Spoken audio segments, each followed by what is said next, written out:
What's everyone's Matt Morozic, and it's been a long time since I've done a video, but since I was posting about this in my Facebook pages, I thought I'd do a quick video of what I've been doing with the Phrozen Transform printer.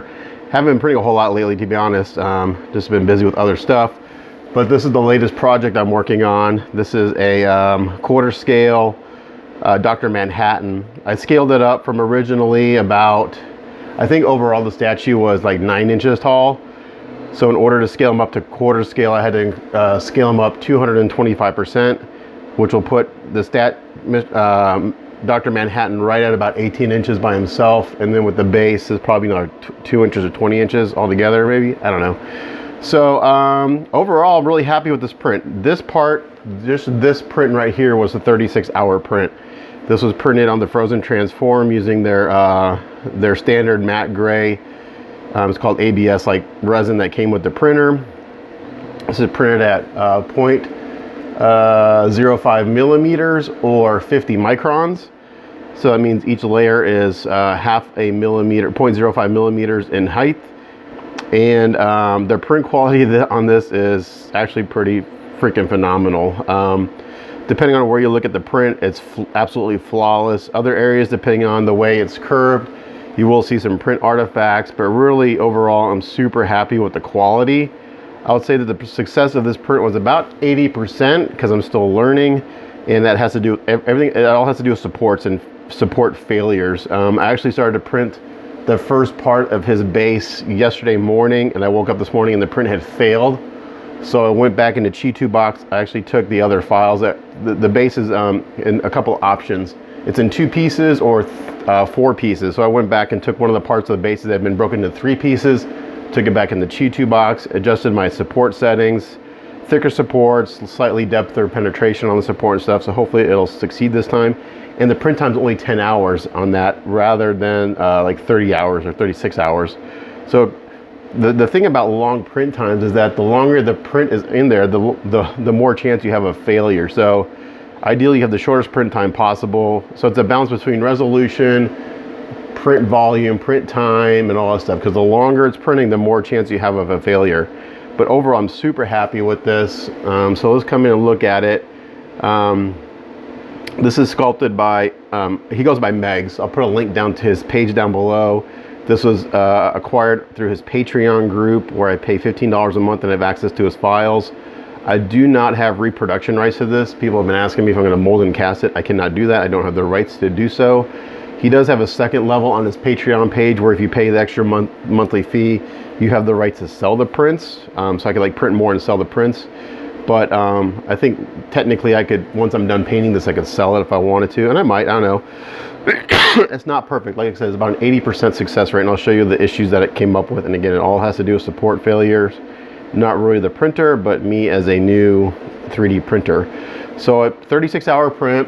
I initially cleaned them in mean green cleaning solution from Lowe's. It's cheap. It's like $5 a gallon, $6 a gallon. Put them in there, let them soak for a little while, slosh them around. And then what I do is I take them out, rinse them off with water, and I do a real quick once over with some alcohol, IPA, alcohol 90%. Because to do the whole thing in alcohol, it's like $30 a gallon or $40 a gallon is the cheapest I've found, and the fumes are pretty bad. And I also want to get one of those large ultrasonic cleaners eventually. That's that will hold like an entire statue. They're about $200 a piece. So anyway, let's look at the quality here. So if you look, the sculpt's actually really good. A lot of people have mentioned his abs. He's got like a 10-pack rather than a 6-pack. So, you know, I'm not real familiar with anatomy, but he's very muscular. There's a lot of great texture in the skin that the printer picked up perfectly, even at 0.05. You could do this at like 0.025, but then the print time would double. And I did a few prints earlier. Actually, I'll bring them up here in a second. It's a side note from this print that I did one at 0.05 and one at 0.025, and the difference is negligible, and the print time was twice as much. So you can see here that I've just basically broken off the supports for the most part. I haven't done any other real cleanup. So there's a few little areas. Again, it all has to do with supports. Like underneath the chin here is a flat spot. That's where a support failed and it kind of molded to his chin. That's easy to fix. I'm just going to shave that off and sand it. I'm not sure if his chin got flattened out a little bit there, but it doesn't bother me. Actually, I kind of like it. It squares off his jaw. So I'll fix that, a little bit of sanding. Actually, out of all the parts that printed, this and his left hand arm basically printed perfectly. The only part that printed perfectly would be his left arm. There's no imperfections in the print. None of the supports failed. So this, like, out of all the pieces I printed, this is the only one that printed perfectly. And his left foot almost perfectly. So let's look at the torso again. So I can go in here and like some of these supports I probably didn't need, and I have not cured this. So it's been washed but has not been cured, meaning I haven't put it under UV light to cure the resin. So it's still kind of soft. So ideally what you do is after you print, you go through and you clean up the supports and do a little bit of sanding. Actually the sanding's better after it's been cured because it's harder, it's easier to sand. But you go through and clean up these supports before you do that. And also when I was first printing, I wasn't using the little, there's a setting in Chi2 box to use a sphere on top of the support, and I started using that, and these come out super easily. You can just basically shave them off and they don't show up. You can sand them a little bit, but I'm just gonna go through and sand these down a little bit. I might lose a little bit of the skin texture, but that's no big deal. So you come in real close and you tilt it around, you can kind of see some of the print artifacts. There are some layer lines. Again, this is not SLA. This is not like a form printer. So you're never going to get as high of quality with the form. I've been chatting with someone who has both the form and this, and he said if he didn't have a form, he'd be blown away by the quality. But if you look at them next to each other, there is a quality difference, but there's also a huge price difference and print volume difference. So it's a trade-off. A little more post-processing in the end with primer and stuff, but overall I'm super happy. You can see a few shiny spots here. Probably need to go and clean it a little bit more. But yeah, so you know, 3D printing is not, it's just your print and paint. There's a lot of work involved, guys. So like one guy asked, like, if after his print, is it considered kit quality? It's like, not by any means. You have to go through, you got to clean the supports off, fix any imperfections, then you got to prime it, maybe do a little sanding, and then maybe it's ready for like quick kit quality. So like I said, all I've done is basically broken the supports off, so I can kind of fit them together a little bit. But you can see once I clean these supports off, the fit on the waist will be very, very good. Maybe a little bit of gap filling I got to do, but nothing major. Nothing you wanted to do with the normal kit. I think I broke a little piece off down here when I was washing it. You got to be careful because I was just kind of sloshing around in the thing, and maybe that broke off a little bit, but not too bad. The place where you see the print artifacts the worst are on smooth, rounded areas, and it's the nature of the way the printer works. So you're printing with pixels, which are squares, you know, little itty bitty squares. And when you go to print around a curved surface, depending on the angle of the curve, the artifacts are more prominent. So like, I'm not sure if it's showing up in the camera, but right in here, the artifacts are more prominent. And I gotta be careful because I can scratch, since this hasn't been cured, I can scratch with my fingernail. But down here, it's like perfectly smooth. I don't feel anything. So it depends on the angle of the print and everything, and the orientation.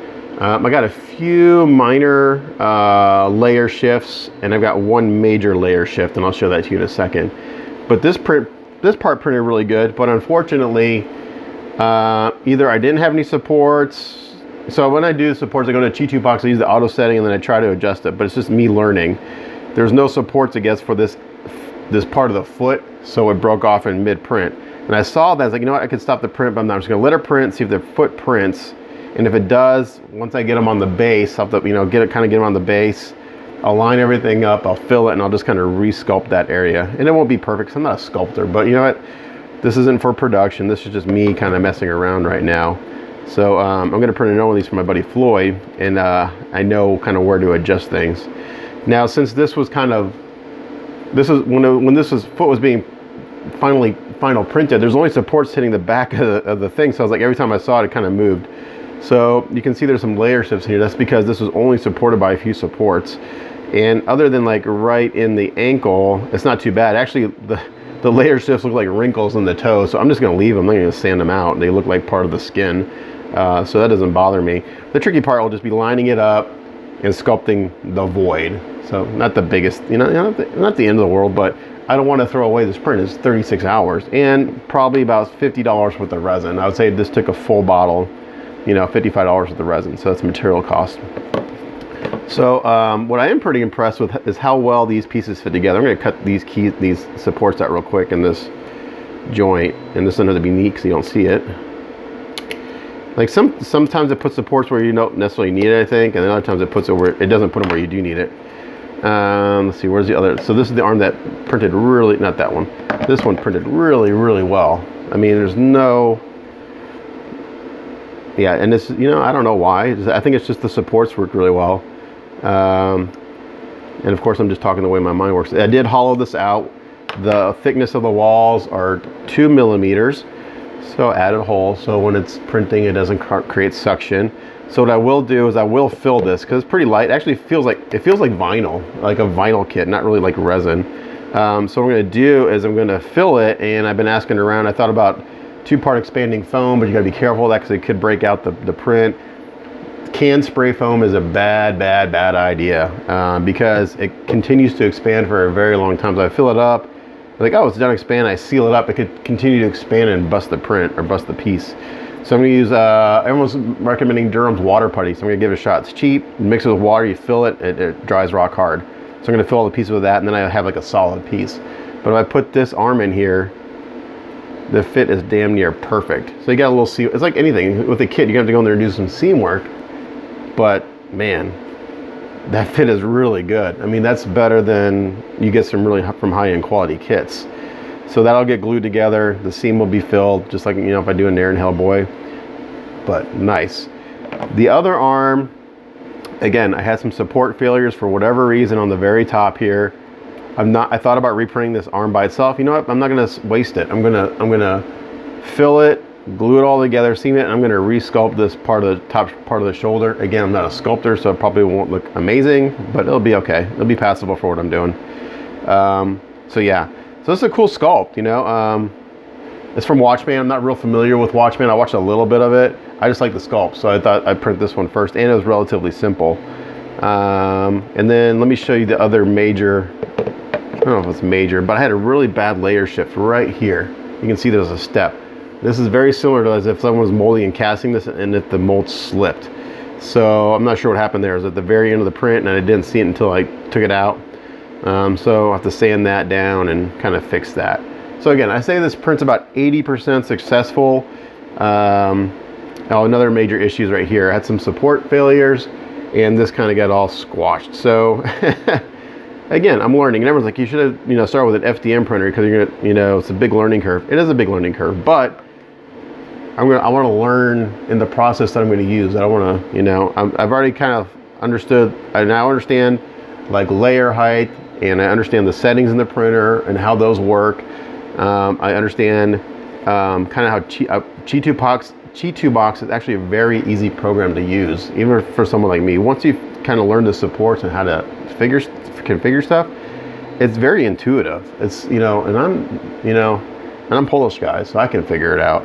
So again, what I'm going to do is once I get this all filled, I'll pin it like I do a normal kit, and I'll glue it together, and I'll go in and I'll fill in all the seams, I'll fix any errors. So it's like, you know, it's like kind of, it's basically like doing a kit, you know.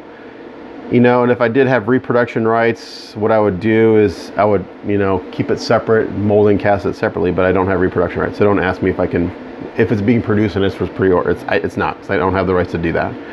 I could ask him and see if he'd be willing to sell production rights. I know, like I said, if I pay the higher tier and pay Patreon, I can have the rights to sell the prints. So I can print self-release and sell the prints. So yeah, so far, he's, I don't have a tape measure here. I can, sorry, it's gonna be out of frame. I'm gonna measure him real quick. He should be right at about 18 inches. That's what she said. I'm stealing Mr. X's line. So he's out of frame, but I'm gonna measure him real quick for you. So Dr. Manhattan on his tippy toes is 18.5 inches, right at quarter scale. So I looked up how tall he is, and it just basically said over 6 feet. So I scaled him at 6 foot. So he's right at 18 inches tall, which is quarter scale perfectly. So yeah, looking really good. So I want to show you real quick, it has nothing to do with this. I want to show you a couple other prints. So the other day I did a print test. It's a test print. And what this does is it prints several areas at different things. So it's got an overhang test. It's got, this is the most helpful part of the whole test right here. And what this, I printed this flat, no supports. You can see all the holes down here.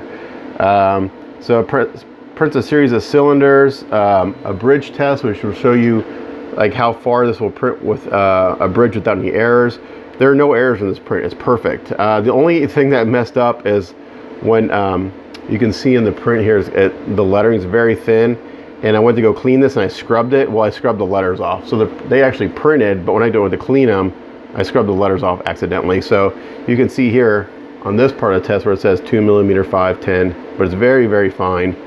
It prints a series of cylinders, which again, like I said, this is a DLP, prints with squares, so anything that's round like this is going to have vertical lines in it. It's the exact opposite. Instead of horizontal lines, you have vertical lines. So it's just the nature of the printing technology. All the square areas, there's no artifacts whatsoever because you're printing with squares. These little columns printed, this has not been cured, so it's pretty pliable. These printed perfectly, but the most helpful part of the test is this right here. And it prints a series of overhangs at different degrees. So it goes by tens, 10, 15, 20, 30, 45, and so on. And what this tells you is, if you can see this in the video, I'm not sure you can see where the print lines are more prominent. And if I look at this and I tilt this in the light, what I see is that the least amount of artifacts happen at about 20 degrees. And people said you need to tilt your items about 20 degrees. So what I've been doing is orientating my items at 20 degrees. And what that does is that's the amount of tilt you need to get the least amount of print artifacts. So this is a huge, very helpful print test. And this part, like I said, is the most helpful right here, because it tells you at what angle to tilt your items to get the least amount of print artifacts. So that was very helpful. I think this print took, I don't know, maybe 6 hours, 7 hours, I can't remember. It's not perfectly clean. It's got some, anywhere you see shiny spots, it means there's still some resin on it. So it's not perfectly clean and it hasn't been cured yet. But let me show you these other two I did. These are Death Trooper helmets, and these are off of Thingiverse. These are free files. Really cool file. Initially, I tried to print one really, really big, about half scale, and it failed. So I was like, I'm going to just go back. I'm going to print it at native size, and I printed them solid. These are not hull. These are solid prints. And they've already been primed, so it's going to be kind of an unfair test. This one was printed at 0.025, and I printed it like this, upside down. And I don't know why I did that. I just figured I'd print it upside down. It printed pretty damn perfect. It still got a little bit of cleanup, but as far as print artifacts go, once I did a very light sanding and primed it, the layers are gone. There's no print layers anymore. And I see a few little here. Maybe one more light sanding and then another layer primer, and it's ready for paint after I cleaned up all the little support errors. This one was printed at 0.05, so half the print time, and I actually printed 4 of these at once. I printed it this, so I printed this part down. And out of the 4, one was I just threw away because the supports failed pretty bad. These are the other 2. This is what it looks like right off the printer, just taking the supports off. This one you can see actually failed pretty bad. Supports failed, it got all squishy, so that one's no good. This one's actually pretty good. And you can see some of the layer lines, but the difference between 0.025 and 0.05 for the amount of time it takes, I'd rather print at 0.05 and have a little more priming and sanding, because I can do that in like 30 minutes, 45 minutes, where I have to wait an addition, like a lot more time for it to print. So again, it's a trade-off. Do you take longer to print, risk having print errors and less post-processing time, or do you print faster, less chance of print errors, and have a little more post-processing time? So you have to kind of make that decision on your own. And like I said, I printed these guys this way, and you can still see where I haven't cleaned it. I just basically haven't cleaned it off yet. But pretty good. As far as print errors, the only really major one is like this little spot right here.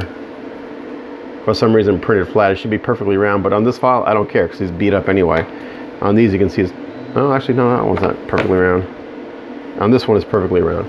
This one actually printed the cleanest, the 0.025 orientated upside down, printed the cleanest. So yeah, so that's where I am on the Phrozen Transform. I'm really liking the printer. I just got to print more. What takes a lot of time is the prep of the files. So like once you slice a piece, it could take an hour and a half just to save the file, depending on how big it is. Actually, I've been trying to save a file here for the past hour because my computer keeps going to sleep. But really, you know, my first printer, just learning the process, I'm super happy with it. Right now, I'm reprinting that print that failed overnight. It's over here. I'm not sure if you can hear the printer going, but it's about a 10-hour print. Initially, when I did it the first time, it was a 30-hour print, and it failed about 15 hours in.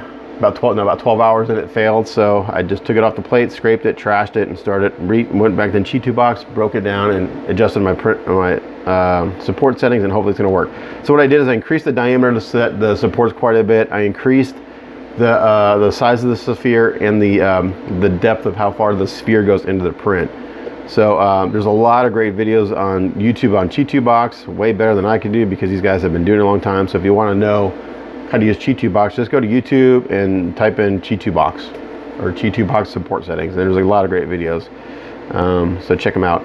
But man, I'm super thrilled. Even though I got some work ahead of me to get this to be salvageable, I'm super happy with it.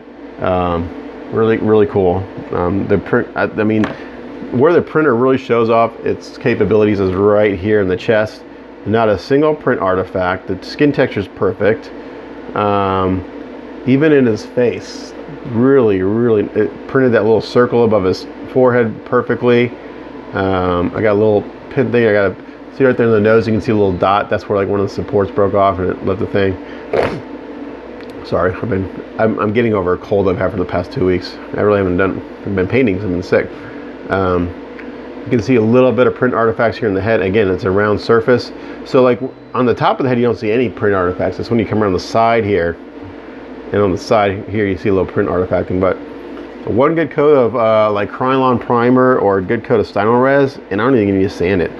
By the time you prime it and paint it, you won't see any of that. So super happy with this. I've been getting a lot of requests to print stuff since like in the past 24 hours, I've had like 12 people, hey, how much does it cost to print something? It's like, man, I'm still learning this process, but so my initial thought is, because I got to take my buddy Floyd into consideration. He's got to get his money back, and then we've agreed to kind of split anything that we do with the printer. So my initial thoughts is basically, when you charge for printing something, there's several fees. You have to charge to prep the file. I don't know how to cut and key things yet, so far everything has been sent to me has been cut and keyed. So you have to get into G2 box, you have to orientate it, add the supports, save the file. That could take several hours. Then you've got to actually print the file. That could take, like I said, this one print right here is 36 hours. So that's 36 hours that my printer's running, having to make sure it's got resin in it, checking it every once in a while, making sure there's resin in it before you go to bed, because you don't want to wake up and have a failed print because you ran out of resin. So you got that time. So I would say just to get this part printed, and it's not perfect, 36 hours on the printer, and I'd say another 4 hours of prepping and saving the file, so you're at 40 hours. So my initial thoughts is basically, a flat fee of $15 to $20 per hour, which includes all the prepping and filing and print stuff. Now that doesn't include any post-processing. That includes the printing and taking the supports off. If you want all the post-processing, that's an additional cost. So I would say, like for just to print this Dr. Manhattan, I would say it's a $500 to $600 print, somewhere in there. That's my initial thoughts. And I'm not sure what other people charge or how they price it, but that's kind of what I'm thinking. And you can see I'm kind of marring the surface here because it's not cured yet, so the resin's still kind of soft. But I'm just messing with it, and I keep playing with it. But there you go. That's the latest on the Phrozen Transform. Once I learn the support settings, I think I'm going to be golden. This is going to be a really, really cool tool to have in the shop, and looking forward to doing some more stuff. So there you go. Thanks for watching, and sorry for lack of videos, but I probably won't have any more videos for a while. I got a lot of stuff to paint. So as always, thanks for watching. We'll catch you guys next time. This is Matt Mrozik signing off. Bye.